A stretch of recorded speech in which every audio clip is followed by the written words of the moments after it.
Sir Isaac Newton का नाम विज्ञान के इतिहास में सुनहरे अक्षरों में दर्ज है। उनके द्वारा प्रतिपादित गति के 3 नियम आज भी भौतिकी की नींव माने जाते हैं।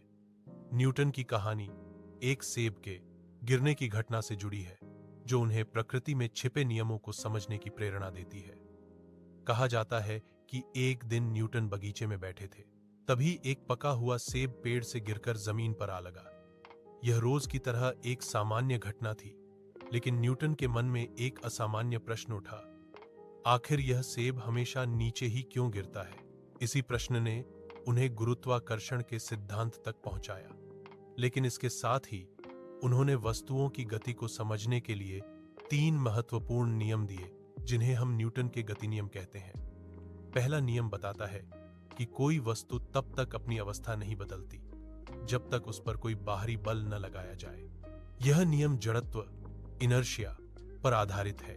दूसरा नियम बल, द्रव्यमान और त्वरण के संबंध को स्पष्ट करता है, यानी वस्तु पर लगाया गया बल उसे किस प्रकार गति देता है।